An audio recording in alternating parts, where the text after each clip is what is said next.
Subscribe करिए hifi study channel को, bell icon को प्रेस कीजिए लेटेस्ट वीडियो अपडेट सबसे पहले पाने के लिए।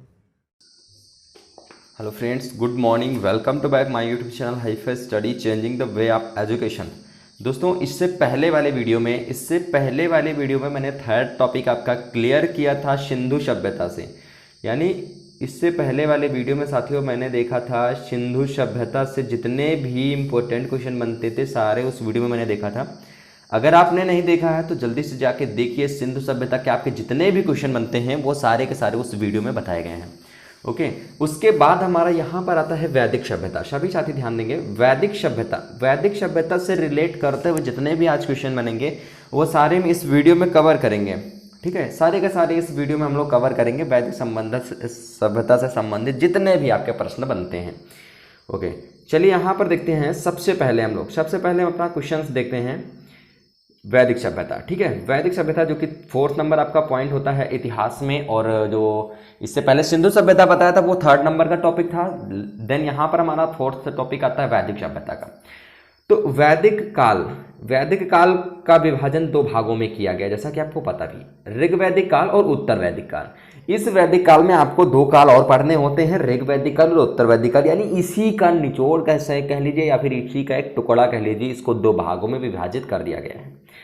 जो ऋग वैदिक काल है वो 1500 से लेकर के 1000 ईसा पूर्व, और जो उत्तर वैदिक काल है वो 1000 से लेकर के 600 ईसा पूर्व में किया गया है। Okay, clear. अगर क्वेश्चन ये आपके बन जाते हैं तो आप लिख ही दोगे ना। ओके, चलिए यहाँ से दूसरा बनता है कि आर्य थे सर्वप्रथम पंजाब और अफगानिस्तान में बसे। मैक्स मूलर ने आर्यों का मूल निवास स्थान मध्य एशिया को माना है और आर्यों द्वारा निर्मित वैदिक सभ्यता कहलाई। ओके, आर्यों द्वारा जो निर्मित सभ्यता थी वो वैदिक सभ्यता कहलाई। देन यहाँ पर बात आती है कि आर्यों द्वारा विकसित सभ्यता ग्रामीण सभ्यता थी। सबसे बड़ी बात, सबसे मेन इंपॉर्टेंट यहाँ पर टॉपिक यही होता है, हमारा क्वेश्चन यही बनता है कि आर्यों द्वारा विकसित सभ्यता कैसी थी, तो ग्रामीण सभ्यता थी। ओके, चलिए, तो आर्यों की अब भाषा की बात कर लेते। तो आर्यों की भाषा जो थी वो संस्कृत थी। सभी साथी ध्यान देंगे, जो आर्यों की भाषा थी वो क्या थी, संस्कृत थी। और आर्यों के प्रशासनिक इकाई आरोही क्रम से इन 5 भागों में बटा था। कौन कौन से? कुल, ग्राम और विष, जन, राष्ट्र। ठीक है, ये 5 भागों में बटा था। अगला हमारा क्वेश्चन बन जाता है कि ग्राम के मुखिया ग्रामीणी एवं विष का प्रधान विषपति कहलाते थे। जन के शासक को राजन कहा जाता था। जन के जो शासक होते थे उनको राजन कहा जाता था। और राज्याधिकारियों में पुरोहित एवं सेनानी प्रमुख थे। पुरोहित जो थे एवं सेनानी ये प्रमुख माने जाते थे। साथ में बात आती है कि सूत, रथकार तथा कम्माद नामक अधिकारी रत्नी कहे जाते थे। और इनकी जो संख्या राजा सहित करीब जो होती थी वो 12 होती थी। जो इनकी संख्या थी उनमें राजा को भी इंक्लूड किया जाता था, और उनकी जो संख्या बनती थी वो 12 बनती थी। उसके बाद पूरब दुर्गपति एवं स्पर्श जनता की गतिविधियों को देखने वाले गुप्तचर होते थे। जो गतिविधियों को देखने वाले होते थे वो गुप्तचर होते थे। उसके बाद आता है हमारा कि वाजपति गोचर तो होता था वो भूमिका अधिकारी होता था। क्या होता था? भूमिका अधिकारी होता था। और उग्र अपराधियों को पकड़ने का कार्य भी करता था।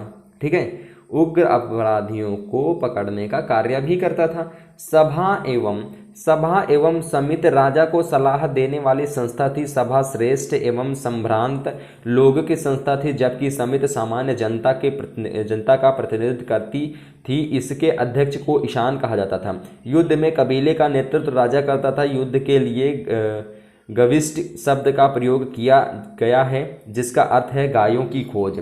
जिसका अर्थ क्या है? गायों की खोज। वेरी मोस्ट इंपॉर्टेंट लाइन है। उसके बाद आता है कि दशराज युद्ध का उल्लेख। जो दशराज युद्ध का उल्लेख है वो ऋग्वेद के 7वें मंडल में है। Very important topic, very important point. Rigveda के किस मंडल में है? 7वें मंडल में है। और यह युद्ध पुरुषाड़ी रावी नदी के तट पर सुदास एवं 10 जनों के बीच लड़ा गया। ठीक है, 10 जनों के बीच लड़ा गया था, जिसमें सुदाय विजयी हुआ था। साथ में नेक्स्ट हमारा पॉइंट बनता है कि ऋग्वैदिक समाज 4 वर्षों में विभक्त था। ये वर्ण थे ब्राह्मण, क्षत्रिय, वैश्य और शूद्र। ठीक है, जैसा कि आपको पता है कि पुरोहित का काम, जो यानी कि आप समझ लीजिए जो कामकाज होता था घर में, इसका जो कि अरे आप तो जानते ही ना, ब्राह्मण का काम तो जानते ही ना। तो ब्राह्मण जो होते थे वो पहले भी वही कार्य करते थे, आज भी वही कार्य करते हैं। साथ में जो क्षत्रिय होते थे वो रक्षा की कार्य करते थे, पता है ना आपको, रक्षा की कार्य, देश की रक्षा करना। और जो वैश्य होते थे वो धनार्जन करते थे, मान के चलिए कि वो व्यापार करते थे। और शूद्र जो होते थे इन चारों की सेवा और खेती करते थे। ओके, चलिए, तो यहाँ पर आता है कि यह विभाजन व्यवसाय पर आधारित था। ऋग्वेद के 10वें मंडल में पुरुष सूक्त में चतुर्थ वर्णों का उल्लेख मिलता है, और इसमें कहा गया है कि ब्राह्मण जो हैं वो परम पुरुष के मुख से, क्षत्रिय उनके भुजाओं से, वैश्य उनकी जांघों से एवं शूद्र उनके पैरों से उत्पन्न हुए हैं। ठीक है, यहाँ पर कहा गया कि जो ब्राह्मण परम पुरुष के मुख से पैदा हुए थे, जो परम पुरुष होते थे, पुरुषार्थी होते थे, उनके मुख से पैदा हुए थे, और क्षत्रिय उनकी भुजाओं से। इसी वजह से क्षत्रिय जो थे उनमें ज़्यादा बल होता था और वो देश की रक्षा करते थे, उनकी भुजाओं से पैदा हुए थे। वैश्य जो होते उनकी जांघों से पैदा हुए थे। जांघों से क्यों पैदा हुए थे? जांघों से मतलब कि कभी भी पैरों से अपने थकते नहीं थे, दिन भर उनका काम यही था कि इधर से एक देश से दूसरे देश व्यापार में जाना आना, आना जाना। ठीक है, तो ये कुछ लॉजिक है, देन अभी हम कंफर्म नहीं कर सकते इसको। तो यहाँ पर वैश्य उनकी जांघों से एवं शूद्र उनके पैरों से उत्पन्न हुए हैं। ओके, चलिए, यहाँ पर आर्यों का जो समाज है वो पितृ प्रधान था। आर्यों का समाज जो था वो पितृ प्रधान था। समाज की सबसे छोटी इकाई परिवार या कुल थी, और जिसका मुखिया पिता होता था, जिसमें कुलप, जिसे क्या कहा जाता, कुलप कहा जाता था। यानी क्या होता था कि जो जिस परिवार का मुखिया पिता होता है उसे क्या कहा जाता है, कुलप कहा जाता था। ठीक है, ये क्वेश्चन भी आपको बन जाता है। साथ में बात आती है यहाँ पर कि स्त्रियां इस काल में अपने पति के साथ यज्ञ कार्य में भाग लेती थी। यज्ञ कार्य में भी भाग लेती थी स्त्रियां जो अपने पति के साथ। उसके बाद बाल विवाह एवं पर्दा प्रथा का प्रचलन नहीं था। बाल विवाह और पर्दा प्रथा का प्रचलन नहीं था। विधवा, सबसे मेन इंपॉर्टेंट टॉपिक जो कि इस काल का सबसे बड़ा माना जाता है कि विधवा अपने मृतक पति के छोटे भाई देवर से विवाह कर सकती थी। ठीक है, जो यानी जिसका पति मर जाता था, ठीक है, तो वो क्या होता था, वो स्त्री अपने पति के छोटे भाई यानी अपने देवर के साथ वो शादी कर सकती थी। ये प्रथा थी वहाँ की। उसके बाद हमारी बात आती है, नेक्स्ट हमारा पॉइंट आता है कि स्त्रियां शिक्षा ग्रहण करती थी। स्त्रियां जो होती थी वो शिक्षा ग्रहण करती थी। ऋग्वेद में लोपामुद्रा, होशा, शिकता, आपला एवं विश्वास जैसी विदुषी स्त्रियों का वर्णन है। जो विश्वास जैसी विदुषी स्त्रियां हैं उनका वर्णन है इसमें। और जीवन भर अविवाहित रहने वाली महिलाओं को अमाजू कहा जाता था। जीवन भर जो महिलाएं अविवाहित रहती थी उनको अमाजू कहा जाता था। वेरी मोस्ट इंपॉर्टेंट है ये। अगला हमारा आता है कि आर्यों का मुख्य पेय पदार्थ सोमरस था। जो आर्यों का मुख्य पेय पदार्थ जो था वो सोमरस था, और यह जो था वनस्पति से बनाया जाता था। और आर्य मुख्यतः 3 प्रकार के वस्तुओं का उपयोग करते थे, वास, अधिवास और ऊसड़ीस। उसके बाद हमारा बात आती है यहाँ पर कि अंदर पहनने वाले कपड़े को क्या कहते थे? नीव कहते थे। नीवी कहते थे। अंदर पहनने वाले कपड़ों को नीवी कहते थे। उसके बाद आर्यों के मनोरंजन के मुख्य साधन थे संगीत, रथ दौड़, घुड़दौड़ एवं द्यूत क्रीड़ा। ठीक है, ये थे इनके मुख्य साधन। उसके बाद हमारा पॉइंट आता है कि आर्यों का मुख्य व्यवसाय पशुपालन एवं कृषि भी था। गाय को अंध्यान न मारे जाने योग्य पशु की श्रेणी में रखा गया था। गाय की हत्या करने वाले या उसे घायल करने वाले के लिए वेदों में मृत्युदंड अथवा देश से निकालने की व्यवस्था की गई है। ठीक है, बहुत कड़ी सजा थी। उसके बाद हमारा आता है कि आर्यों का प्रिय पशु घोड़ा एवं सर्वाधिक प्रिय देवता इंद्र थे। ठीक है, क्या थे? इंद्र थे। अगला हमारा आता है कि आर्यों द्वारा खोजी गई धातु लोहा थी, जिसे श्याम अयस कहा जाता था। तांबे को लोहित अयस कहा जाता था। व्यापार हेतु दूर दूर तक जाने वाले व्यक्ति को पाणी कहते थे। लेन देन में वस्तु विनिमय की प्रणाली प्रचलित थी। ओके, चलिए अगला यहाँ पर देखते हैं हम लोग पॉइंट कि मनुष्य एवं देवता के बीच मध्यस्थ की भूमिका निभाने वाले देवता के रूप में अग्नि की पूजा की जाती थी। ऋग्वेद में उल्लेखित सभी नदियों में सरस्वती सबसे महत्वपूर्ण तथा पवित्र मानी जाती थी। ऋग्वेद में गंगा और यमुना का उल्लेख सिर्फ एक बार हुआ है। सिर्फ और सिर्फ किस बार हुआ है, कितनी बार हुआ है? एक बार हुआ है। और हमारा आता है कि उत्तर वैदिक काल में इंद्र के स्थान पर प्रजापति सर्वाधिक प्रिय देवता हो गए थे। इंद्र के स्थान पर प्रजापति जो थे वो सर्वाधिक प्रिय देवता हो गए थे उत्तर वैदिक काल में। उत्तर वैदिक काल में राजा के राज्याभिषेक के समय राज सूर्य यज्ञ का अनुष्ठान किया जाता था। ठीक है, ये पॉइंट आप लोग याद कर लीजिएगा। साथ में मैं आप सभी को बता दूं एक बार फिर से, ये पीडीएफ जस्ट ही अभी जैसे आपका सेशन खत्म होता है तुरंत ही आपकी अपलोड कर दी जाएगी टेलीग्राम चैनल पे। जो साथी टेलीग्राम नहीं ज्वाइन किए हैं वो जल्दी से टेलीग्राम को ज्वाइन कर लेंगे। ठीक है, सभी साथी सुन लें, जल्दी से टेलीग्राम को ज्वाइन कर लेंगे। अभी काफ़ी सारे स्टूडेंट टेलीग्राम की आईडी नहीं बना पा रहे हैं, तो आईडी बनाना आप लोग देख लीजिए या किसी से पूछ लीजिए और टेलीग्राम एप्लीकेशन डाउनलोड कर लीजिए। उसको नंबर से आप लॉगिन कर लीजिए, तुरंत ही आप वहाँ पर सर्च बार आ जाएगा, सर्च में सर्च करिएगा हाईफाई स्टडी 94 और जैसे आप सर्च करते हैं तुरंत आपको चैनल मिल जाएगा, उसको ज्वाइन करके पीडीएफ आप लोग डाउनलोड कर लीजिएगा। ठीक है, उसके बाद हमारा नेक्स्ट आता है कि उत्तर वैदिक काल में वर्ण व्यवसाय के बजाय जन्म के आधार पर निर्धारित होने लगे थे। उत्तर वैदिक काल में वर्ण व्यवसाय के बजाय जन्म के आधार पर निर्धारित होने लगे थे और उत्तर वैदिक काल में हल को शिरा और हल रेखा को सीता कहा जाता था। हल को शिरा और हल रेखा को सीता कहा जाता था। संख्या दर्शन भारत के सभी दर्शनों में सबसे प्राचीन है। वेरी गुड, ठीक है, मोस्ट इंपॉर्टेंट है ये। ओके, चलिए नेक्स्ट देखते हैं हम लोग कि इसके अनुसार मूल तत्व 25 हैं, जिनमें प्रकृति पहला तत्व है। जिसमें प्रकृति जो है वो पहला तत्व है, इसको पहला स्थान दिया गया है। सत्यमेव जयते मुंडकोपनिषद से लिया गया है और इसी उपनिषद में यज्ञ की तुलना टूटी नाव से की गई है। यज्ञ की तुलना टूटी नाव से की गई है। गायत्री मंत्र, यहाँ पर मोस्ट इंपॉर्टेंट हमारा लाइन बनती है, मोस्ट इंपॉर्टेंट टॉपिक बनता है कि गायत्री मंत्र सर्वित नामक देवता को संबोधित है, जिसका संबंध ऋग्वेद से है। ठीक है, जिसका संबंध किससे है? ऋग्वेद से है। अगला यहाँ पर मोस्ट इंपॉर्टेंट हमारा आता है कि उत्तर वैदिक काल में कौशाम्बी नगर में प्रथम बार पक्की ईंटों का प्रयोग किया गया था। पक्की ईंट का जो हम लोग आज उपयोग कर रहे हैं, पक्की ईंट, उसी का उपयोग जो किया गया था, प्रयोग किया गया था, वो उत्तर वैदिक काल में कौशाम्बी नगर में प्रथम बार किया गया था। उसके बाद आता है कि महाकाव्य दो हैं, महाभारत और रामायण। महाभारत का पुराना नाम जय संहिता है, यह विश्व का सबसे बड़ा महाकाव्य है। ठीक है, महाभारत का पुराना नाम अगर लिखने को आ जाता है जय संहिता है। उसके बाद हमारा आता है कि यह विश्व का सबसे बड़ा महाकाव्य भी है, और गोत्र नामक संस्था का जन्म उत्तर वैदिक काल में हुआ। गोत्र नामक जो संस्था का जन्म हुआ था वो उत्तर वैदिक काल में हुआ था। उसके बाद यहाँ पर ये थोड़ा सा पीडीएफ से अलग है, इसको मैंने रख दिया यहाँ पर कटिंग थोड़ी सी, और पीडीएफ तो आपको मिल ही जाएगी। पीडीएफ आपको टेलीग्राम पे, सभी साथी सुन लें, पीडीएफ टेलीग्राम पे मिल जाएगी, सभी साथी जाके डाउनलोड भी कर लेंगे। ठीक है, सभी साथी डाउनलोड भी होना चाहिए पीडीएफ। उसके बाद हमारा यहाँ पर बनता है साथियों, देख लेते हैं हम लोग थोड़ा सा कि दिशा उत्तर वैदिक और राजा का, यानी कि उत्तर वैदिक शब्द हो जाएंगे, बीच में दिशा इधर हो जाएगी और राजा का नाम इधर हो जाएगा।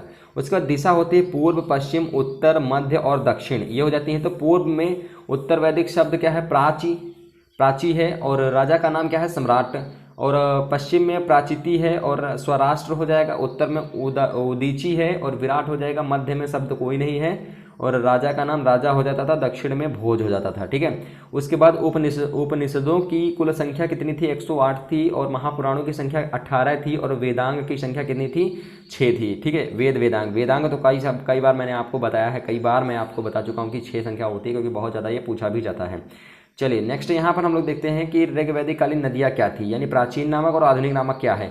तो कुंभ का जो है कुर्रम हो गया है, कुभा का काबुल हो गया है, विस्तार का झेलम हो गया है, आस्किनी का चिनाव नदी हो गया है, और पुरुषड़ी का रावी नदी हो गया है, और शत्रुद्धि का सतलज हो गया है, विपाशा का व्यास हो गया है, सदानीरा का गंडक हो गया है, दृष्धति का घग्घर हो गया है, गोमती का प्राचीन नाम गोमल हो गया है, लेकिन आज भी गोमती के नाम से ही जानते हैं।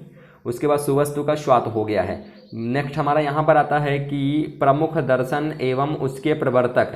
तो दर्शन हो जाएगा एक तरफ, प्रवर्तक हो जाएगा एक तरफ।